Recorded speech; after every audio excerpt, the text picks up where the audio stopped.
Very good evening to one and all present here in this virtual meeting again with Mr. Vince. And I welcome you all. And on behalf of all the participants who have joined this virtual meeting and my own behalf, I welcome you, sir, to this virtual meeting. And I would like to express my sincere thanks to you for joining again. This is meeting number 3 today, and we are really fortunate to have you again, to hear you and to get knowledge and to learn many things from you. So I will not waste much of your time, but before we proceed and I hand over the mic to you. I would like to brief a little bit what we discussed in the previous meeting. Friends, we have discussed in the previous meeting about, in the first meeting we discussed, and sir has elaborated many points that what are the things we should consider when we go for the public speaking or when we are going to just deliver any speech. And he pointed out many things and also mentioned that what are the things we need to take care. Second day, he also taught us that what are the things and what are the exercises we have to perform for having the proper vocal exercises, vocal development. And today, again, sir is going to talk about the public speaking, in which he'll be talking about the different aspect of public speaking. So once again, I welcome all the participants, and on behalf of all the participants and my own behalf, I welcome you, sir, to this webinar, and I hand over the mic to you. Please, sir, continue. Okay, thank you, DP. As always, it's very, very nice of you, very kind of you to invite me to participate in these sessions. So, yeah, thank you very much. It's a beautiful day in London. I hope it's a great day for you. Hope it's been a great day for you in India as well. Yes, sir, it is.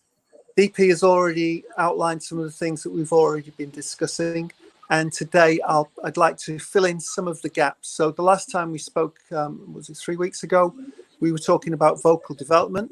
I hope that you all received the PDF with the links to the videos. And I hope that some of you had the opportunity to look at some of those videos and practice some of the exercises.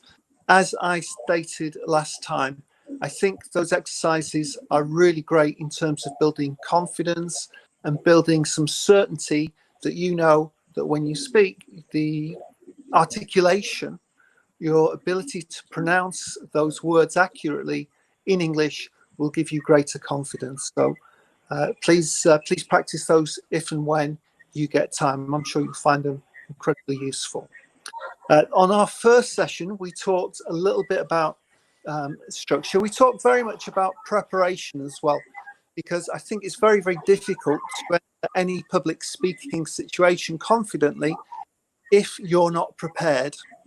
And if you're not prepared and you're not 100% certain about what you plan to talk about, you're going to go in there feeling very awkward and very uncertain about the outcomes there. So that's what we were talking about on the first one. I really like talking about, it's a shame that we've not had a great deal of time to talk about the psychology or even philosophy of public speaking. We've been looking more at the hard parts than the softer parts there, but maybe again another time we could talk about some of those issues. But today what I'm supposed to do, DP, if you could share the document. Sure, sir. I'd just like to again just work through some materials that I shared with DP, and he will send them on to you later. And again, I can just give you some outline guidance as to what it is we're trying to achieve. So DP, if you could share the screen. Okay, so we looked at those. Yeah, so thank you. So reasons for making a speech. And just very, very quickly, I'm not going to go through everything, but just very quickly, you need a reason for making a speech. Now, I'm a trainer, so generally when I'm in class, I'm making presentations in and around public speaking. and it's a bit of a mixture for me of information, education, and training. Now, occasionally, of course, people will say, "Oh, I don't think this will work for me," and then it's my job to try to persuade them or motivate them that if they were to give themselves the opportunity to practice some of the things that I'm suggesting, that they might start getting better outcomes as well. So again, that comes with practice and conviction, knowing what it is you want to share with people, and again, having some good stories and case studies of how and why and where people have got better outcomes by following the advice that you're offering them. So next slide, please, DP. Yes, sir.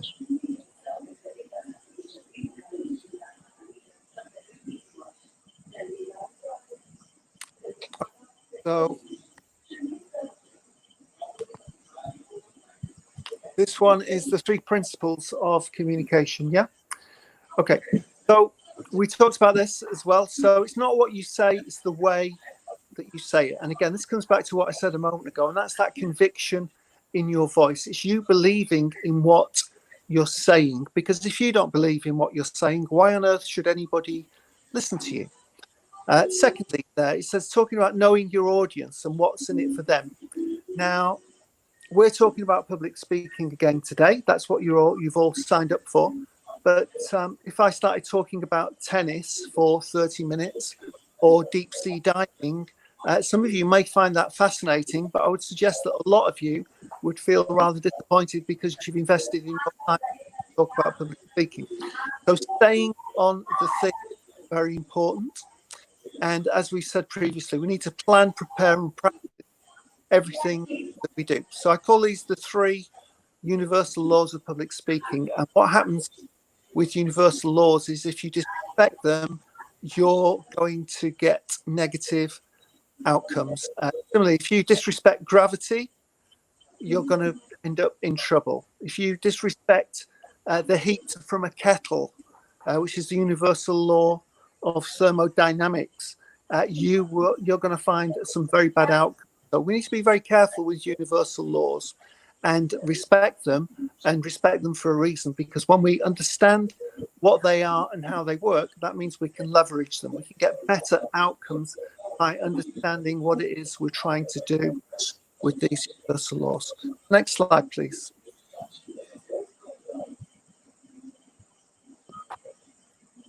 Okay, so we talked about speech structure, and I think a few weeks ago I was saying about, okay, if you've got a speech on July the 15th, something like that, so, and you've got a 15-minute speech, what you're going to do is you're going to introduce the speech. So tell the audience what it is you're going to talk to them about. You're going to talk about X, Y, and Z. And then there's a magic number in public speaking. We talked about that the other week, and the magic number is 3. If you tell people that we're going to talk about 3 things, generally they're very happy with that, because 3 is a nice, easy number for people to hold in their memory. So that's the magic number. So I think it's a really, really easy thing to remember as well. And in the conclusion, at the conclusion of your speech or your presentation, you just want to reiterate the major points so that when people leave that session with you, they will have a really, really good idea of what you want them, A, to know, and B, possibly to do differently. Yeah. So at the end of today, I could say to you, I want you to try this, I want you to try that, and I want you to try one last thing. And as I said, most people can hold 3 things. If I give you a list of 100 things today, that's really hard work for you. So try and keep it simple with just the 3. Next slide, please, DP. Okay.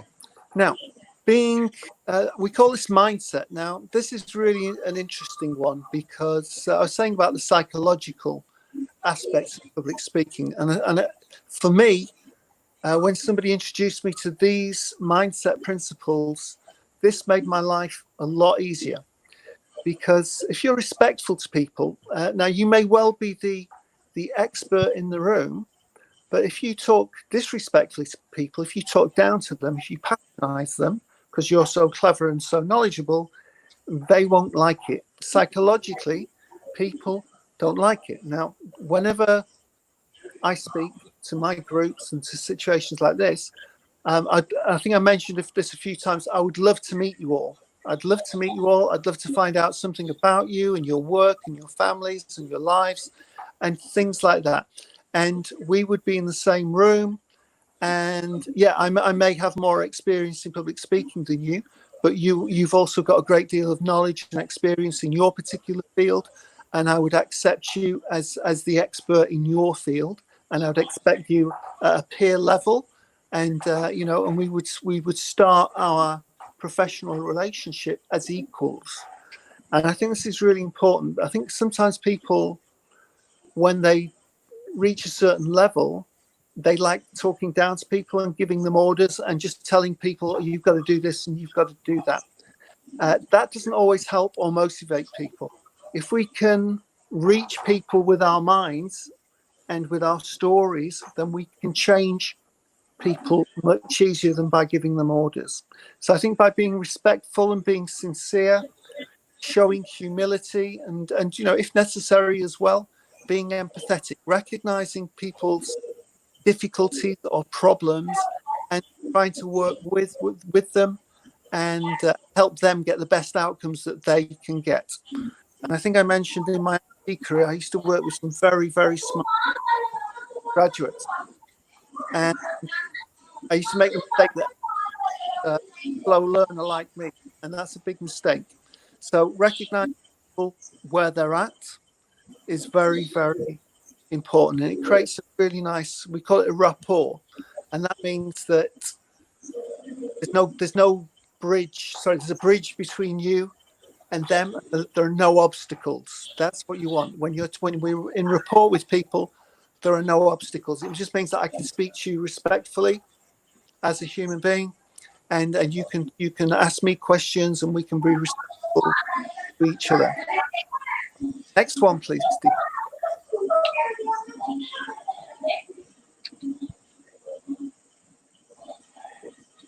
So we talked about Aristotle's rhetoric, and we talked about the character of the speaker.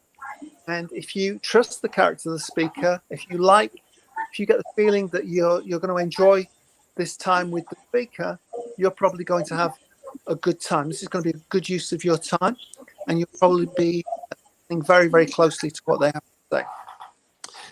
Secondly, arete, though, this is about how we speak and the fluency and the rhythm with which we speak. That's always good. If I have lots of ums and ahs, and I spoke for an hour like that, that wouldn't be much fun for you, and there wouldn't be a great deal of fluency or rhythm in there. So it's a lot easier to speak when we can speak in flowing sentences or even flowing phrases. Not all. When I speak, I don't always speak in full sentences. The goodwill that you show the audience, how you make people feel. And again, I think that's one of the keys here. If you make people feel good about themselves psychologically, they will love to listen. Coming back to what I was saying a moment ago, if you talk down, patronize them, if you make them about themselves or their situation, they're going to feel really bad, and that doesn't help your relationship with them, especially if you might have something really valuable to share that they could get better outcomes from. Logos is about, so we talked about structure briefly a moment ago, but finding arguments that coherently work for the audience. And what I'll do as we go along, I'll come up with some good coherent arguments for you, and examples and case studies and stories that will help to create a framework for you. Pathos, emotion. Now, I was talking about speaking with conviction right at the outset, really being enthusiastic and sincere about what you're doing, being passionate. People tell me they like listening to me because I'm really passionate about public speaking. And I guess because I do a great deal of public speaking, and it's given me a great life, and it's opened opportunities and many doors for me. Yeah, I'm really passionate about public speaking. It's the most wonderful way of having a career, earning a living, and enjoying every moment of that. And again, having this privilege of speaking to audiences around the world, it's a lovely thing. So being emotional, being passionate, I think that has an impact on people. If you're not sincere in what you're doing, people generally are very smart and they can see through it very, very quickly. So being sincere, I think, and again, that ties into what we were saying about trust. When you trust the character, when you trust the person, the male or the female speaker, you generally are open to listening to what they have to say and being much more receptive. So ethos, logos, and pathos there, this is what Aristotle talks about 2,300 years ago, and it's just as applicable now. Next slide, please. So the next one here talks about Albert Mehrabian. So this gentleman was an American educational psychologist in the late 1970s. He published his work into public speaking, and these numbers that you see on the screen there have been, well, they've been used and misused over the last 50 years or so. Now, from my perspective as a public speaking trainer, I think what these things tell you are kind of what I was saying last time. I was saying that when you use your voice, when you're comfortable using your voice, doing something with your voice, you've got a big audience and a big space, you might have to project the voice. Or if you're doing a one-to-one and you're sitting a yard or very close to somebody, you're not going to talk like that because some people find that very intimidating. So using your voice appropriately is really important. But what you can't really tell, because I'm sitting down at home in a seat here, you can't tell a great deal about my body language. You can tell from my facial expression. I hope you can see my facial expression, and I hope that it's congruent with what I'm saying. I hope you can see in my facial expression that I really believe in what I'm doing. And the big takeaway from this slide is that people will believe more in your body language than what you say with your words. And this is really important for leaders. It's really important for politicians. And there's lots of case studies online. There was again, I'll just give you a quick case study from, I don't know, about 40 years ago. It's a great one. George Bush Sr. is in a presidential election debate with Bill Clinton. And the moderator asked Bill Clinton a question, and Bill Clinton sort of approaches the microphone and the camera, and in the background you can see George Bush. He starts looking at his watch, and this is a presidential debate to be president of the most important a country in the world, and George Bush is looking at like his watch, I'm going to miss my train home, or I'm going to miss a flight, or something like that. What could be more important in that moment? And that showed people saw that as disrespectful. People in the home audience watching this debate on television, a lot of people felt that George Bush was being disrespectful, looking like where more important to go. So the visual clues need to be congruent in what we're doing, what we're saying, especially if you're any kind of leader, or if you're trying to persuade people. You need to be really backing up what you're saying with your body language. So it's a beautiful word. We call it being congruent. And when your words, your tonal variety, and your body language are all sending the same message, this is what we call being congruent. And it's very powerful. And I would recommend it. And again, I'll send DP the link to that debate, and you can see for yourself the impact it had on. Next slide, please, DP. Yes, sir. Thank you. Okay, that was the presentation structure. We'll talk about that another time, maybe. You go to the next one. Okay, so this is an introduction to. Could you go to the next one, please? So the introduction to rhetorical devices, please. Yeah, that's it. Okay, so we talked about structure earlier, and what's really important, once we start thinking about the content of the speech, where are we going to get the content from?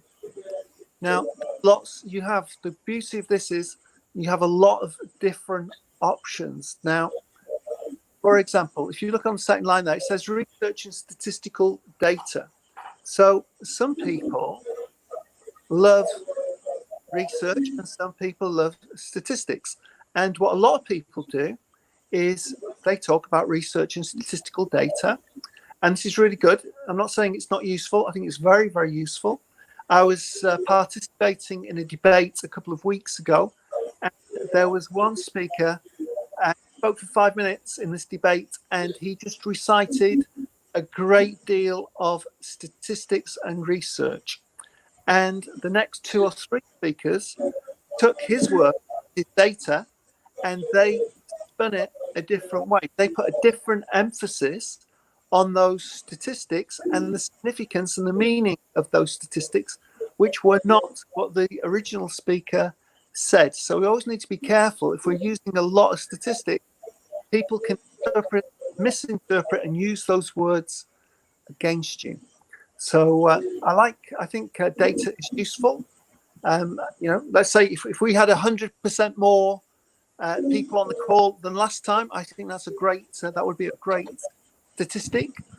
That would indicate that the people on the session are growing. I think that would be wonderful. So there's nothing wrong with data, but just remember, data and facts, you can spin them any way you want, depending on which angle you're coming from. Bold statements. Public speaking is the greatest thing, one of the greatest things that you can do for your career. There's a bold statement. A bold statement. So if you believe that, why not use it? Public speaking is one of the greatest tools that you can use in your career. And I really believe that. And who's that American guy with billions of dollars? The investor. I've forgotten his name. His name will come to me in a short while, as it usually will. Empathetic statements. Okay, empathetic statements. So we're all going through, we're still in lockdown in London, although it's easing a little bit. So an empathetic statement. I'd like to thank everybody in the UK for those people who've respected the lockdown and kept people safe, and people who've made incredible sacrifice during this period, and they could have taken other options for their own selfish reasons, perhaps. But being empathetic with people, recognizing that in this occurrence, a lot of people, most people in the UK, for example, have gone extraordinary lengths to observe the lockdown requirements, which is good.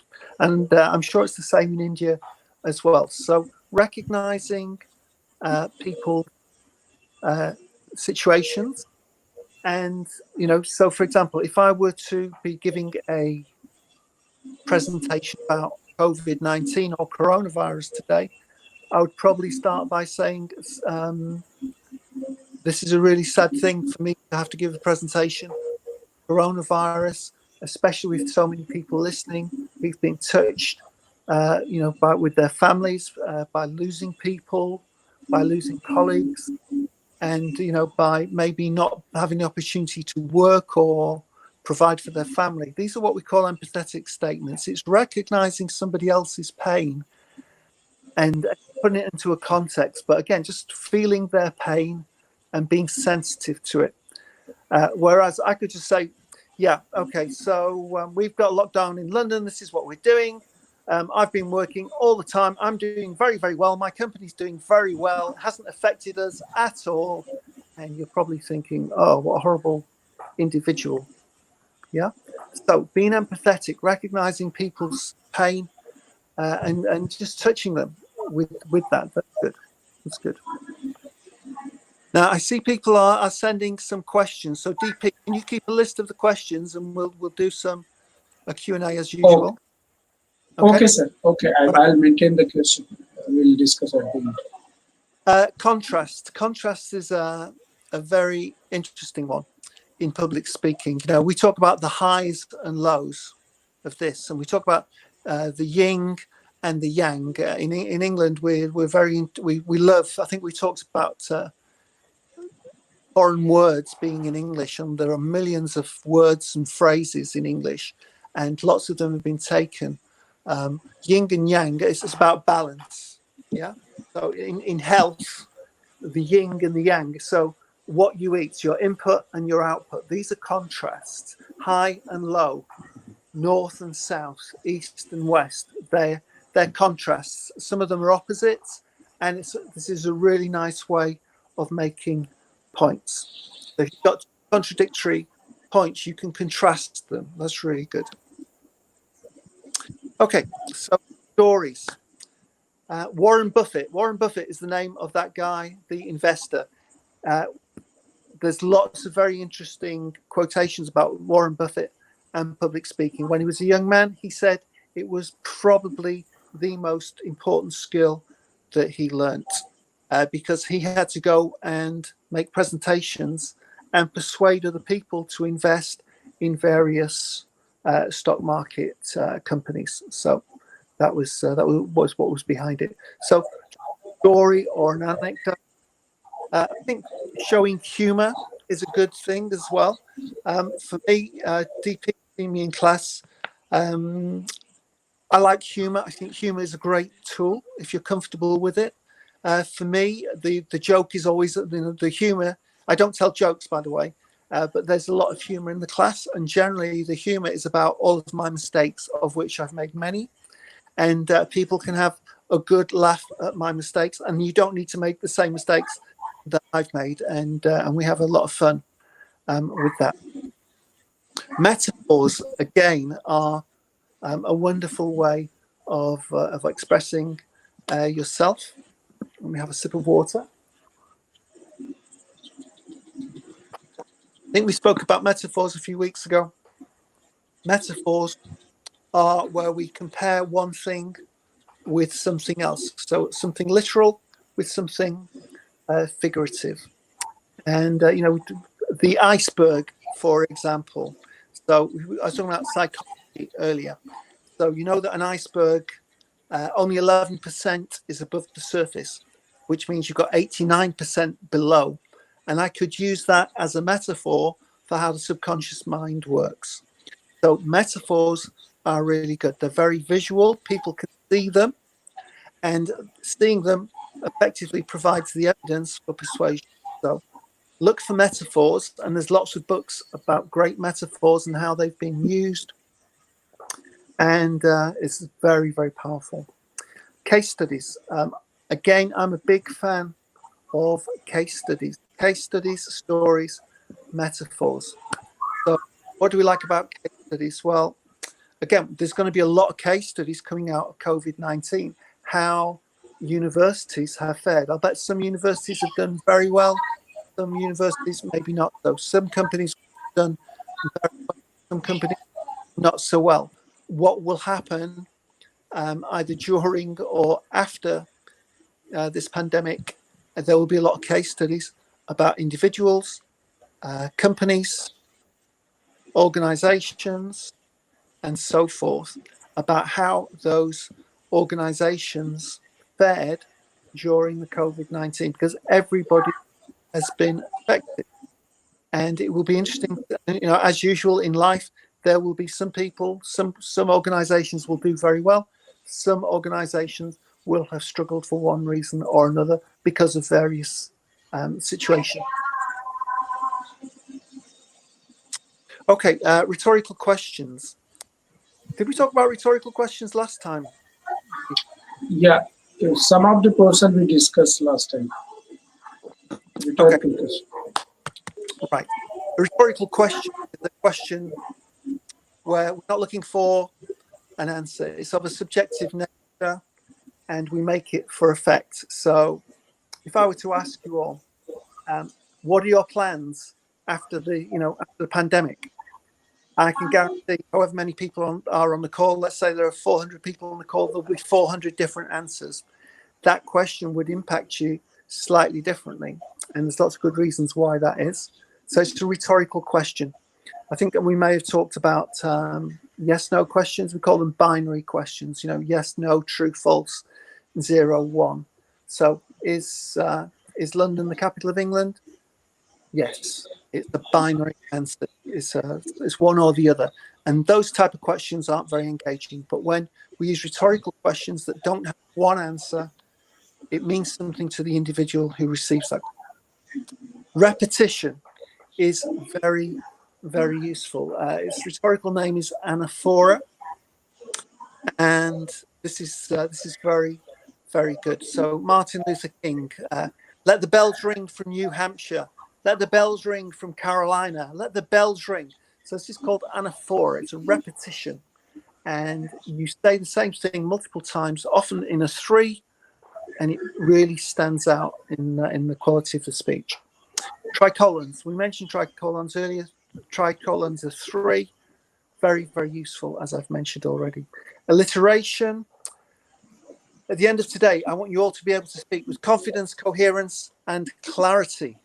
So this is alliteration with a 3, and all of those words began with a C. Yeah?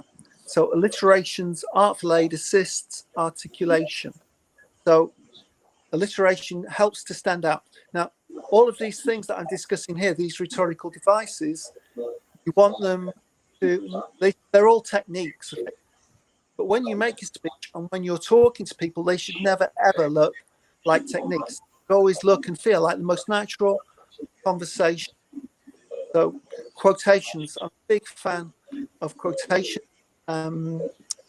Maybe later, if we get a chance to talk about my book for 2 minutes, I have a lot of quotations in my book. And the reason I like quotations is you take somebody's words, somebody famous, an expert in the field, and you take their words and you build your argument on around what they're saying.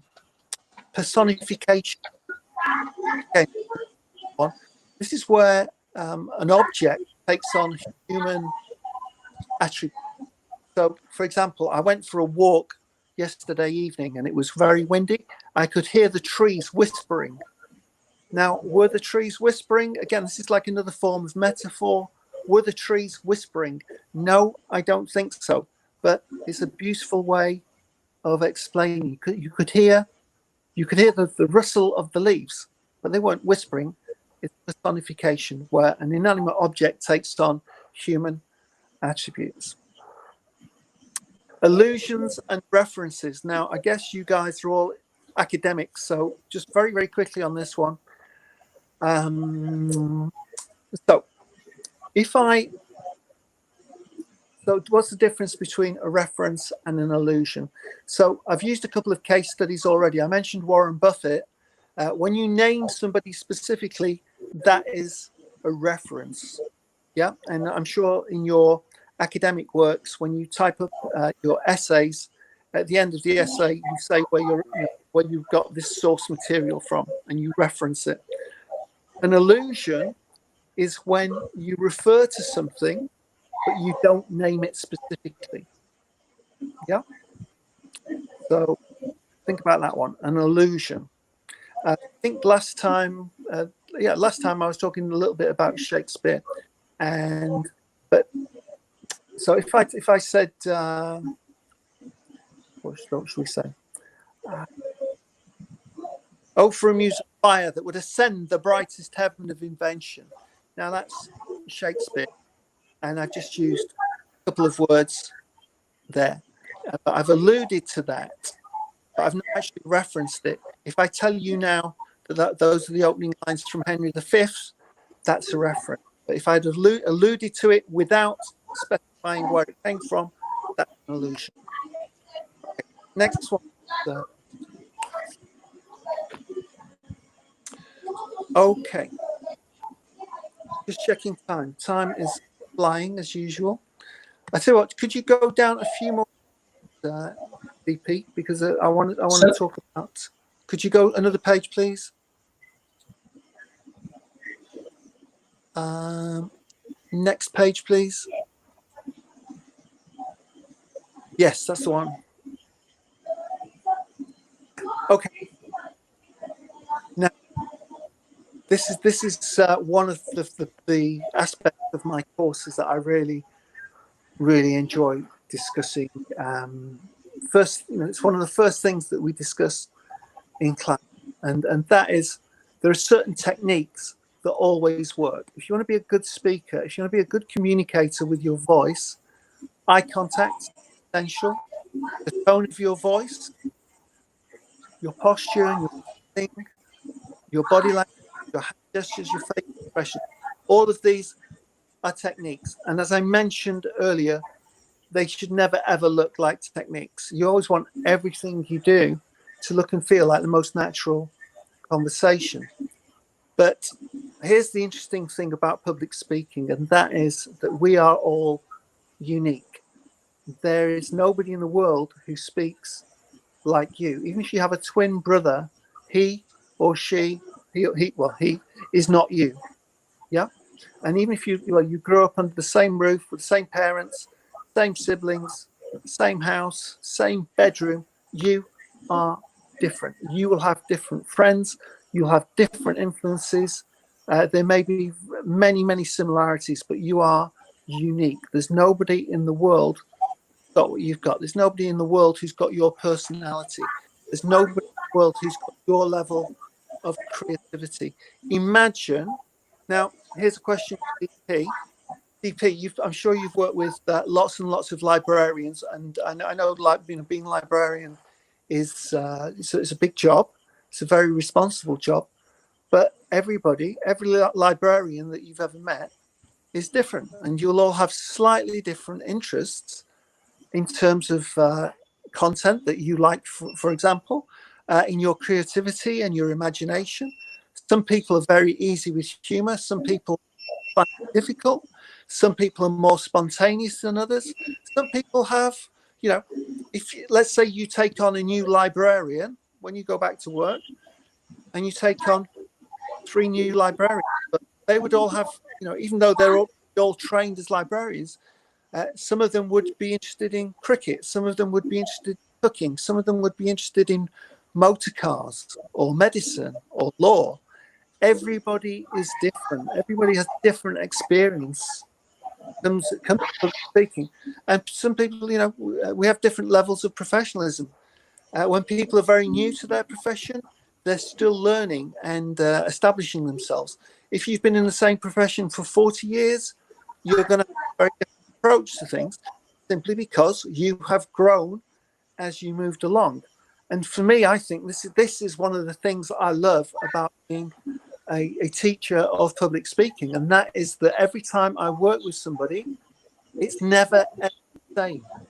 And the most important variable in all of my classes are the students, because I can get people to talk on exactly the same subject, and each and every one of them will approach it from a different angle, and they'll come up with different arguments, different reasons, different points of view, different examples, different case studies, because everybody is different. And the great thing for me is when I listen to all these wonderful speakers, I learn a great deal too. I observe and receive a huge amount from working with incredibly bright people, listening to them, and that they will introduce me to things I'd never even considered.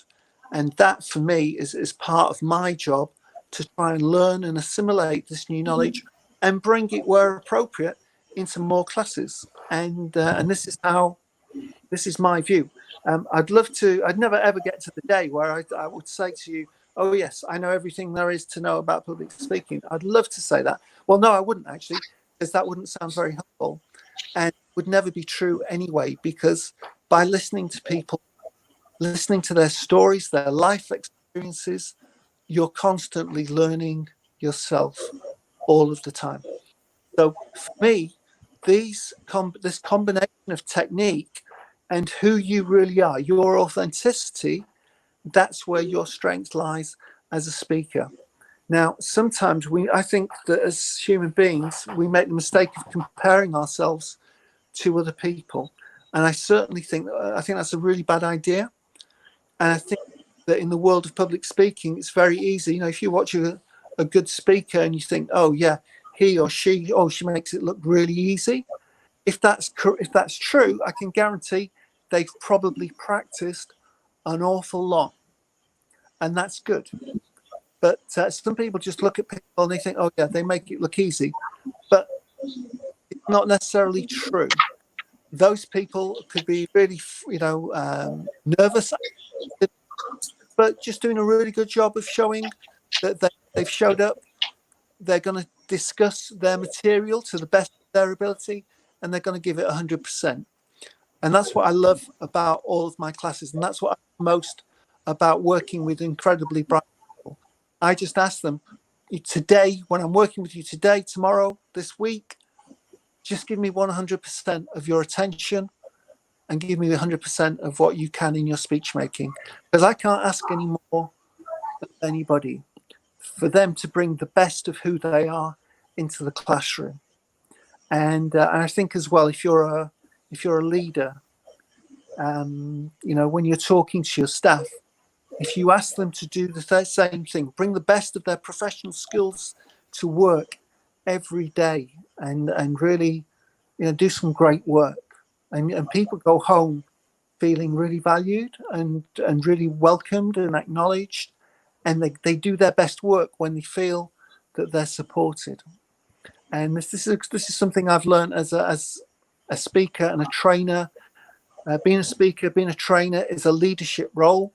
And coming back to what I was saying, or what Aristotle was saying 2,300 years ago about the way you make people feel. When you make people feel good about themselves and what they can achieve, they're really willing to give 100%. And I think it's a great message for everybody who's looking for good outcomes for themselves and for people that they work with. So next slide, please, DP. Yeah.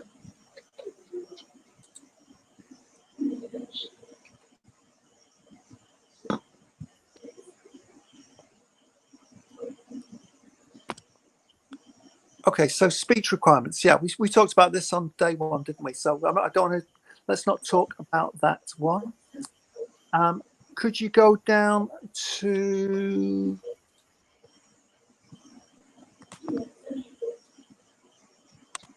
Yeah, could you go to the next one, please? Okay, so sorry, next one, where it says Kolb.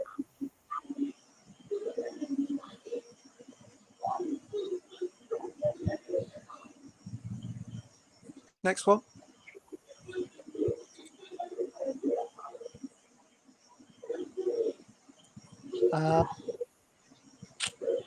You go.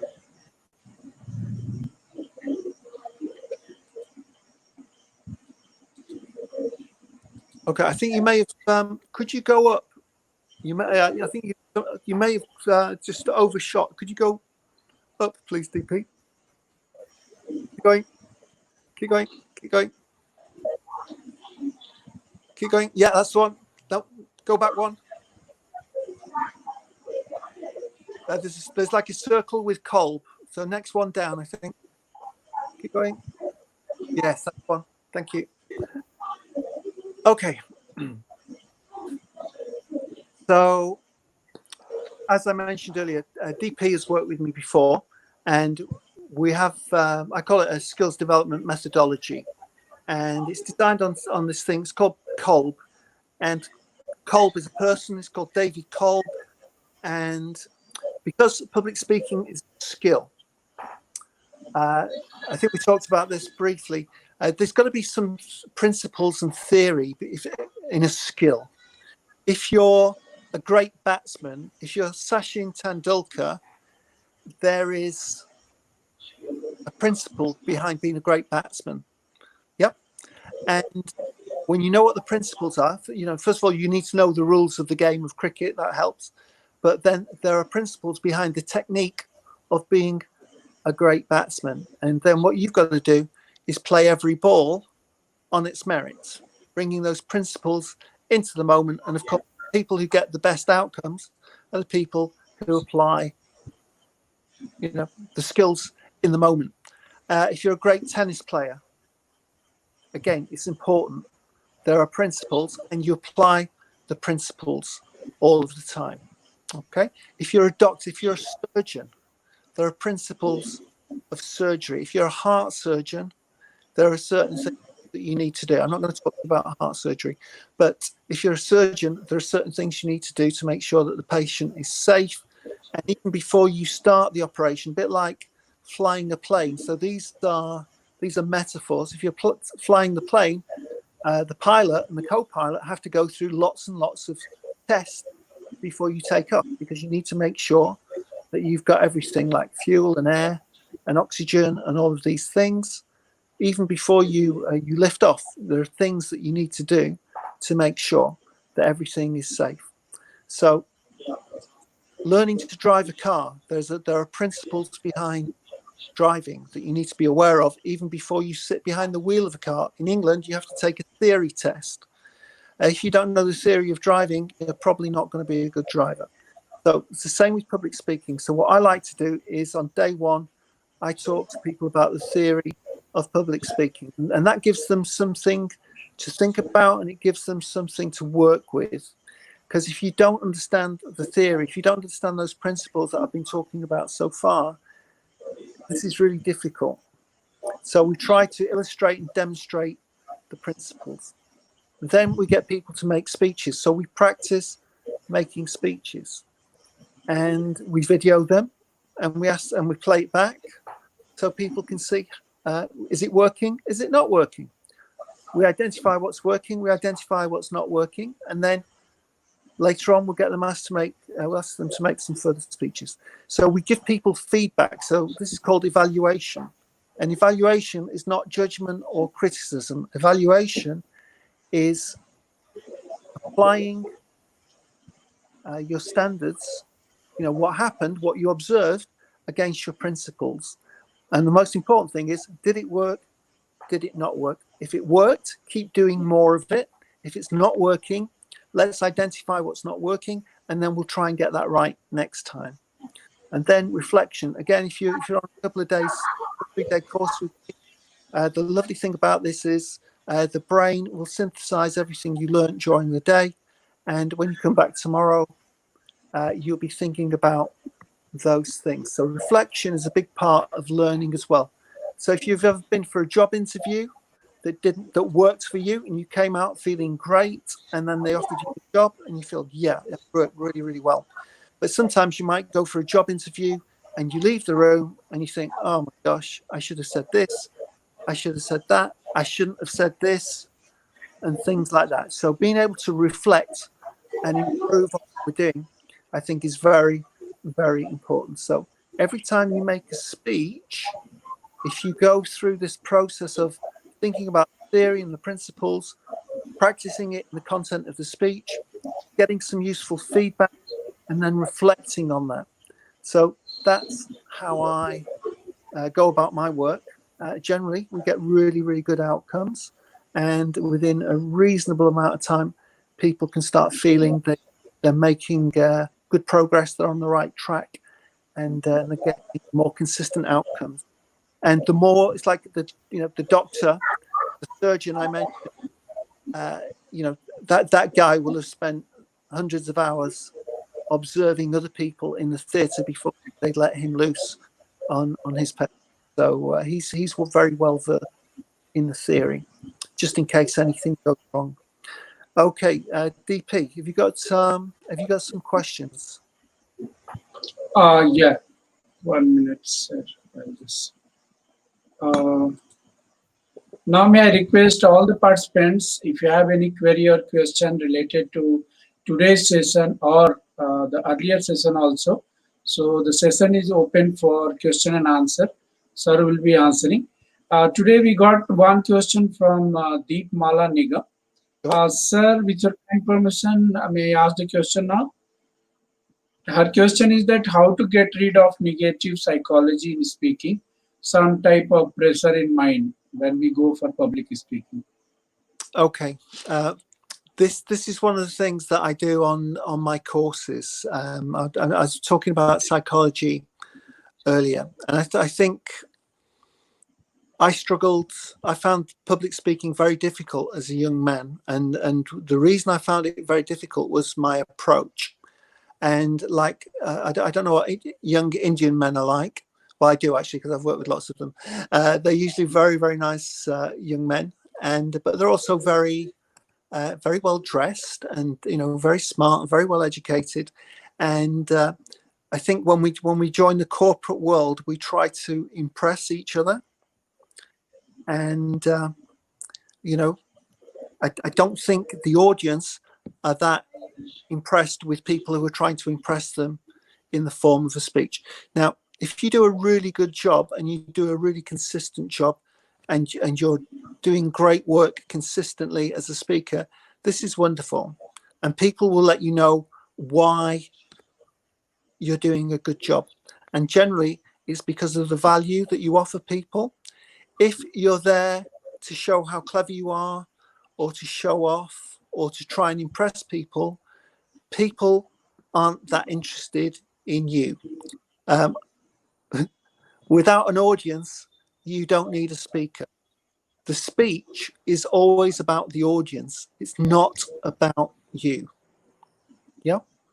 And I think when I got that clear in my mind, because in the 1980s, when I was a young man, 1970s, 1980s, it was always, we had this big management and leadership coming from America, and it was always about being the best and impressing everybody. And you know what? Gosh, that's hard work. That's so hard. But that was how we were told to do it. And of course, if that's not you, if that's not your authentic personality that we were talking about earlier, it's very difficult to feel like you're trying to be somebody or something that you're not. So this is what I think you're saying about the negative situation and these conflicts in the mind. If you're trying to pretend to be something or somebody you're not, this is going to be excruciating for you, and it's going to be excruciating for the audience. So my suggestion always is to be the best you that you can be. And the most important thing you can do with any audience is share value with them, share your knowledge, your experience, your, the highs and the lows, the things that went well, the things that didn't go well, and be as honest and upfront as you possibly can. Because as I say, coming back to the metaphor of the doctor, I'm sure lots of patients die whilst they've been operated on. And I'm sure that every doctor goes into that operation with the one objective of ending the operation with a successful outcome. Yeah. But unfortunately, deaths occur. And, if you were a doctor for 30 years and you told everyone you'd never lost a patient, I don't think anybody would believe you. And the other thing is, if you did make a mistake, you can always learn from that. I don't think doctors go out deliberately to make mistakes, but mistakes do happen. And the most important thing, I think, is that whatever mistake you've made, you try and learn from it and try not to make the same mistake again. Now, the good news is about public speaking, this is not a life or death situation. Yeah. I feel, I've worked with a lot of surgeons, by the way, and I always ask them, how did you feel on that day when you first made an incision on a human being? You've got a very sharp knife and you make that incision on a fellow human being, and they say, well, yeah, it was very anxiety inducing, because they've never done it before. They practiced on models and dolls and all sorts of things, but it's not the same as a real human being. And one experience, and that by doing it. And I think the good news is that in public speaking, nobody dies. If you make a mistake, you can get it right next time. And I've made lots of mistakes. And if I make a mistake and I actually say, excuse me, do you know what? I think I got that wrong. Could I come back? Can I just let me reiterate that again? Sorry, I misinterpreted, or I didn't hear it properly. let me just go over that again. And you know what? Most people are really happy with that. If you say something that is outrageously incorrect, they will let you know. So watch this. 2 plus 2 is 22. I said that with a great deal of conviction, but you know that objectively I am wrong. And if I ever said that in class, you would lose interest in me very quickly. You'd say Vince is crazy. But if I said to you, hold on, I'm so sorry, 2 plus 2 is 4. My apologies. You'd still think I'm slightly crazy for getting something so simple wrong, but at least I've just acknowledged it. And now we're going to move on, and I'll try not to get the next one wrong as well. So there are some things, this is, again, I think we talked about this very briefly, and that is when we're talking about objective things like mathematics, that's great because generally there's one answer. There's one answer. There may be a number of ways of coming to that answer, but when we're talking about things like politics and business and leadership and marketing and fashion and art, things that are subjective in nature, there are a million different angles of approaching any subject. So, and again, I've got colleagues in the College of Public Speaking. When they fill in for me, if I ever go to, I think I was saying to DP, I've been to Bangladesh 3 times now, and sometimes I'll get a colleague to fill in for me, but they don't do public speaking the way I do it, because I do it in my style, in my authentic way, and I wouldn't dream of telling my colleagues how to do it. I wouldn't give them my notes and my slides and say, do it my way, because it wouldn't be a good fit for them. They would feel uncomfortable. They would rather do it their way and know what they're doing the way they're doing it. And like I said, these guys are very, very experienced speakers, very knowledgeable trainers, and they do it their own way. They don't need me or mine. So I think that was a big thing for me to resolve mental conflicts, and that was not to put pressure on myself by trying to be perfect, not putting pressure on myself by trying to impress people, but more in the service of people and offering them as much value as you can. That would be my answer to that one. Okay, thank you, sir. There are some more questions, Sure. very similar in nature. One question is from Rajiv Nath. His question is that he gets nervous at the time of interview or before appearing interview. So is there any shortcut or is there any method to overcome this situation or to improve or to remove the nervousness? And very similar question is by Huma Mumina. I am phobic to people, can't even do a normal conversation. When there are many people around me, I start to tremble, my body sweats and feel an anxiety. What should I do? So, moreover, I have also seen people, sometimes they get nervous before going for any interview or public conversation. So, what will be? Yes, sir, please. Yeah. Okay. Well, we all want to get great outcomes. I think when we enter into these situations, we do it with good intentions. We want to be the best that we can be. I'll tell you what's really striking me these days with a lot of my younger students, particularly, and that is when you look at social media and you look at some of these influencers, and they all have these perfect lives, and a lot of this whole thing about perfection. If you've ever worked with somebody who's a perfectionist, it's very, very difficult, and it's very difficult because they're never ever satisfied with what they do. And they want to be perfect, but in their heart, they know they're just a nice, ordinary, everyday human being.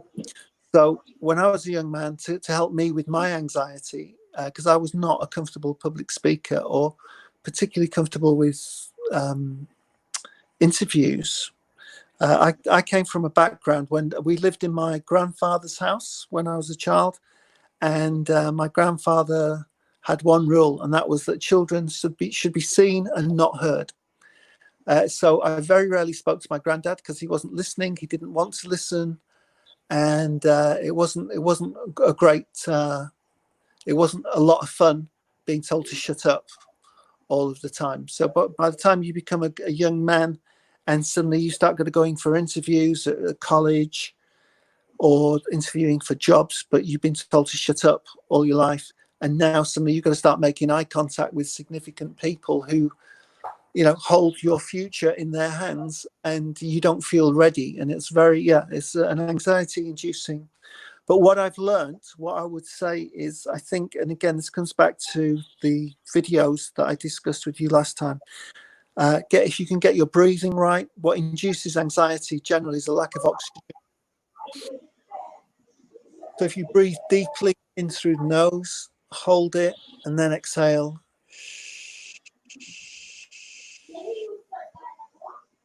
Very slowly. Breathe in through the nose, hold it, and exhale. Just do that for a couple of minutes. And what it will do, it sends a signal to your parasympathetic nervous system to slow the heart down. Now, what happens with anxiety is we get sweaty palms, and sometimes we sweat from our forehead, or you can see it on your arms. This is an external sign of what we call a panic attack. Another one is increased heart rate. And we often go, certainly English people, we go pale. All the skin gets sucked out, all the blood gets sucked out of our skin. Our lips go blue, our faces go very pale, and we look terrible. And we also get this thing called butterflies. We call it butterflies, but some people call it nausea. And we feel terrible, and what you're experiencing is this oxygen.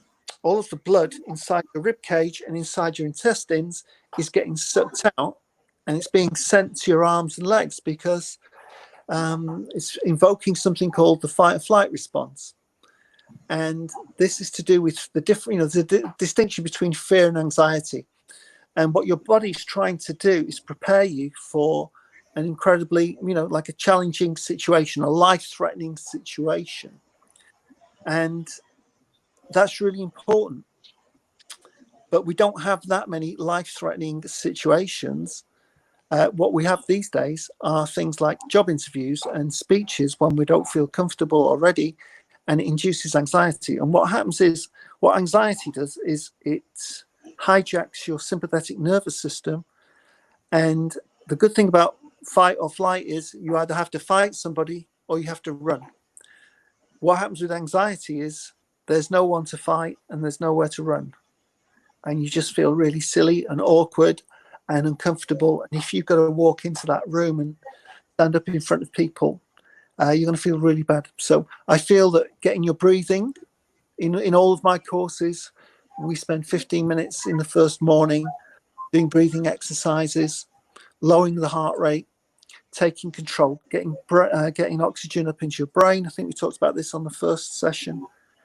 Your brain uses about 20 to 25% of your body's oxygen. And you want to get as much oxygen into your body, into your lungs, and then it gets redistributed around your body very, very quickly. That will help enormously in taking control. I think the other thing I discussed as well, having water. Have a glass of water 10 or 15 minutes before your speech or your interview, and that will hydrate your brain as well. And that's really good. It takes 10 to 15 minutes to rehydrate your cells in the brain. So make sure you do that before you go into the interview or make your speech. And I think we said on the first time as well, try not to drink coffee. Coffee narrows your arteries. So when we breathe in deeply and we get oxygen into the bloodstream, it dilates, it makes the blood vessels wider. What coffee does is it dilates, it constricts your blood vessels, so it makes them narrower and therefore restricts the ability to move blood around your body. So some simple things: breathing, drinking water, But breathing, I think the best one is breathing and drinking some water before you have to go and face the tiger, as it were. Yeah, not a real tiger, not Okay. the metaphor tiger. So thank you, sir. Thank you very much. I think there is no question now. If I once again request all the participants who are watching the event, please, if you have any question, just type in chat box, so sir can answer. Yes, sir. I think you have already covered every portion, so Okay, the questions are no more now. But sir, means I have one personal request to you. sure. I came to know recently while discussing with you that you have published one book. So I will request you to please let us know about that in detail. What is on means about that book, and also you let us know the publisher and all details. Okay, well, How first of it? all, thank you very Yeah. much. The book's called The Fear Doctor, and in London, I use this name. I call myself the Fear Doctor. This is really, I think this is really funny because most people can't remember my name. My name is Vincent Stevenson. My name is too long for people to remember, but interesting, they will remember the Fear Doctor. And if you Google me, if you Google the Fear Doctor, then you'll find me. But like I say, most people have forgotten my name very, very quickly, but they remember the Fear Doctor. So the nice thing about this is just what we call a marketing tag. And then people, if they like, they can kind of refer me to friends, or, it's just a very easy marketing thing. So that was why I adopted the name The Fear Doctor. I don't take it too seriously, by the way. It's just a marketing thing, but it seems to work. So that's a good thing. So the book's called Fear Doctor, and we were talking about the first question was about psychology and what I do in the book. There's two parts to the book. Part two is very much about delivery. It's very much about using the voice and understanding your audience and that aspect of public speaking. Part one of the book is very much about the psychology of public speaking and how and why. And as I say, I was not a comfortable speaker. I had a terrible baptism into public speaking many years ago. It was not a great event, and I probably tried to avoid speaking for another 5 years or so. But as I was kind of climbing the career ladder, I kept having to make more and more speeches. And the good news about that was eventually, through a number of personal breakthroughs and again, I think the most interesting story I can tell you from the book is that what gave me greater confidence in myself as a speaker was that I had a terrible boss. I had an absolutely awful boss, and I applied for a job in the training department, even though I hated public speaking at the time, because getting a job in public speaking was the lesser of two evils. So I had no prospect. I had no idea that I would actually get the job. And within a week of applying, I'd actually moved departments and started working on this project. The project itself was absolutely terrible. It was awful. The project leader left and never came back. A number of people joined the project and left and never came back. And then I said, rather than go back and work with this individual, I said, I'll take the project on. And they gave it to me, and I ran with it, and I worked, and I got in front of people 4 hours a day to tell them, it was about a new software product, and but I got to choose how we did it and how I worked with my colleagues. And again, this is like my first leadership role in public speaking and training, and it gave me an enormous amount of confidence. And I say that because I was working in a very big bank, and generally you walk down the corridor in a big bank and nobody says hello to you. But when people had been on this course that I was running at the bank, people would say hello to me and, how's the project going? I really enjoyed the course. And this gave me an incredible amount of confidence, knowing that people were getting the value. So I thought, hey, this is wonderful. This is the first time in my life where I'd had jobs where I actually had that kind of feedback and felt valued. And I thought, yeah, maybe I'd like to do a bit more of this. So when this project ended, I started applying for jobs in training, even though I didn't have, apart from giving this 1 hour presentation, 4 hours a day. So it was like an hour on, hour off, hour on, hour off. And the first year or so was really tough. We had a lot of people joining the department and then leaving the department, but eventually we got it all sorted out. But we had to roll out these training sessions several thousand times. So it was the same session, multiple. We didn't have Zoom or video conferencing, and we could have just done one good presentation and put it up on an intranet, but we didn't have that 30 years ago. So thank heavens we didn't have the intranet, because maybe I wouldn't have been an improved speaker.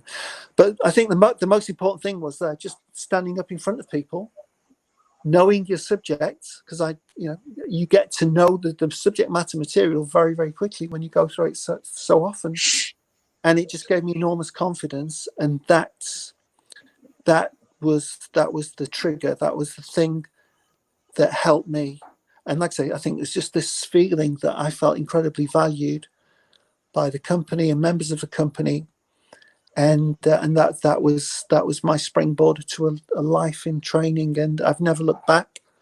And it introduced me to the best job I believe in the world, to stand up in front of people, share your knowledge, your experience, and your enthusiasm, your passion for something, a subject that's given you a great deal of pleasure and opportunity. So that's why I love what I do. Thank you very much, sir. Thank you very much for your time and guiding always. And I think all the participants must have enjoyed today also. I would like to give you the feedback of two sessions which you means conducted on two different topics. I got a lot of feedback, positive feedback. They all enjoyed and they are all learning with the help of your PPT which you shared. And I will be sharing the today's PPT also with all of them with your kind permission. And we are really thankful to you, sir, for your valuable time. From your, I know you are means how busy you are, and still you found the time and you have delivered lecture. So, on behalf of all the participants and my own behalf, please accept our sincere thanks, sir. And also, I will request you to please, in future, also keep guiding us. And this is a humble request to you. If it is possible for you to conduct one session on leadership and personality development, that will be really very much helpful for the professionals and everyone. Right. Well, that's very kind. Wow. Mm-hmm. Do you know what? Maybe we could do a joint session. I have a colleague of mine. She does sort of personal development and leadership, and she's Chinese. And I've got to tell you, she's a very interesting character. I know China and India aren't talking at the moment, but try to put that out of your mind, because she's been living in England for many years. She spent more time in England than anywhere, and she's just a phenomenal woman, a phenomenal trainer, and maybe we could do a joint session with her, because first of all she's very clever, very funny, and a lot of fun. I'm sure you. That will be really great, sir. That will be really great character. Okay, sir. Okay, sir. I'll really, sir. It will be great to listen to you, and next time definitely would like to listen to you again on the next session, sir. So Okay. thank you very much, sir. Okay. With your kind perspective, yes, sir. You're saying something. Yeah. If I can send you the link to the book. The book's not very expensive, and you can download it on Kindle to your phone or to a Kindle or. Sure, sir. Sure, sir. Yep. Please do share. Please do share. It covers. I think what makes it a different book from other public speaking books is that half of the book goes very deep into psychology and where anxiety comes from, and I talk in the book about, I call them toxic goals, and these are psychological hurdles that we all have when we're working through our public speaking life, like trying to be perfect and trying to impress and trying to be everybody's friend. That's not going to happen. And by the way, the audience don't generally, I say this in a humble way, generally the people who show up to listen to you, they come for their own reasons. Yeah, everybody on the call today is there for your own reason. I happen to be doing the speaking, but you showed up for yourself, not for me, and that's fine. I'm absolutely fine with that. That's the contract when you're a speaker, because if people aren't interested in themselves, and by the way, psychologically, everybody has their own self-interest at heart. There are so many things that you could be doing this evening with your family. You could be watching television. You could be watching 1,000 different things on YouTube that really interest you. But for people who have tuned in to this, hopefully you've got something really valuable from today, and that's wonderful. It's nice that you and I have managed to meet and get on and introduce ourselves previously. And it's like I say, for me, it's my pleasure to be able to speak to everybody. But people show up for themselves. People show up. When you came to London, when I first met you, you were on that course for your own reasons. Yeah, do you remember? And that's how people are. So when you understand that, and when you recognize that people aren't as interested in you as you might think so, that's really nice, because then you can put the focus and all of your energy onto the audience, and then you put less energy and focus on yourself. And I think that's what makes an improved speaker, when you take the focus off yourself and you put the focus on the opportunity for the audience to learn something and take something valuable away. And that's what the book is about, effectively. Thank you, sir. Thank you very much. All right. Now, I express my sincere thanks to all the participants for joining in this session. And we will be meeting again in another session where we will be discussing many things. And if possible, sir will be conducting soon another session. I'll be intimating to you all after confirmation, and also I'll be sharing the PPT with you all. So thank you all for joining the session today. Hope this session would have been helpful to you all. Please do practice, stay safe, stay happy. Thank you, and have a wonderful day ahead. Thank you all. Thank you, DP. Thank you, everybody. I'll see you next time. Ciao. Sure, sir.